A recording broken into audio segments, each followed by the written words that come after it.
Welcome, everyone. I'm Lisa D'Amico, the curator of Childhood Unmuted, which is being hosted by the Cultural Alliance of Western Connecticut. And I have the wonderful pleasure of speaking with Carol Prud'homme Davis, whose work, Somewhere Over the Rainbow, is in the exhibit. Carol, so lovely to meet you. Lovely to meet you too. And Carol, your piece is extra exciting to me. I love the colors. I love the influence of childhood drawings, but I have to tell you, you shocked me because when I read the material that you used to create it, it was not what I was expecting. Because there is such, and I don't use this word often, but there's such a perfection in the depiction. I thought it was done with computer. I thought you had done it with software. The No. color is perfect as well. The lines that you create, they border on perfection.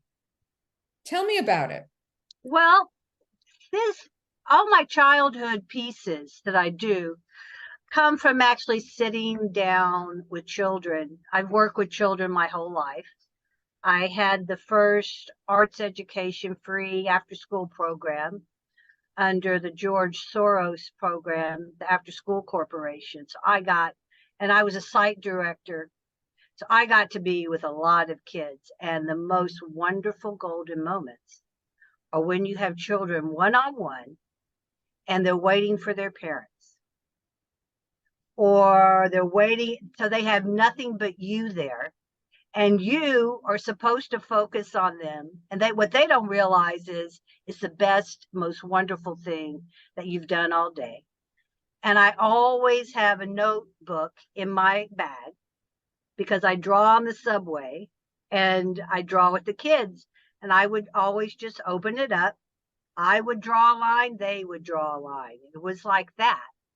So these pieces really come from collaborative drawings that I've done with the children. And that's really the basis of it. The colors sometimes are theirs, sometimes it's totally me. But I've taken the pieces and I've made a composition of the different pieces.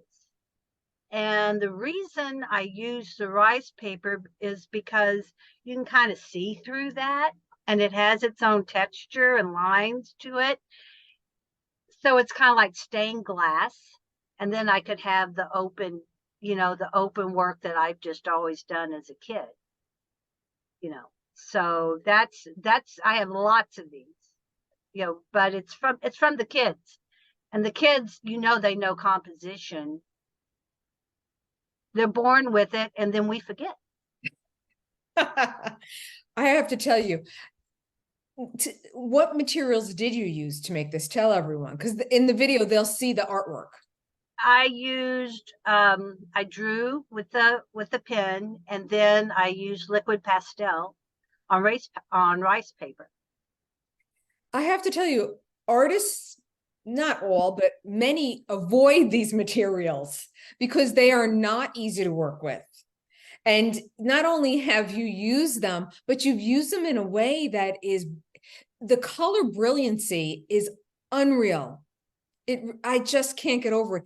And your command of it, of the materials. And then you're doing it on rice paper, which is, like you said, textured, translucent, very generally is thinner than standard drawing paper. So, talk about Somewhere Over the Rainbow. I mean, just the fact that you were able to achieve this is mind-blowing. Well, I wanted the kids' work to be seen.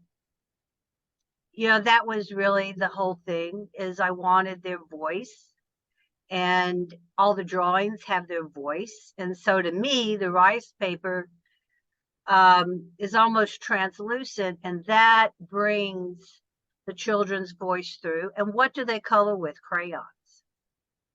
And what's a liquid pastel? It's nothing but upgraded crayon. And I'm almost totally self-taught. So no, I had no idea if it was hard or not hard. Yeah, it's just it's the materials that I had. I hadn't learned how to paint, but I knew how to draw. I knew how to hold on to a crayon. So that's really, it's really just total inspiration and wanting the children to be heard, Well, which is kind of funny because you're the unmuted. you have created a silent voice is really what you've done. It's amazing. And I love that you are untrained, as you said, because that just makes this piece even more impressive. It really does. Carol, I can't thank you enough for being in the exhibit, sharing your time with me right now, and everyone listening. Please see the exhibit, see Carol's work. I'll include her information so you can see more of her work. And it's just been a joy. Thank you, Carol. Thank you for the opportunity. It's fun.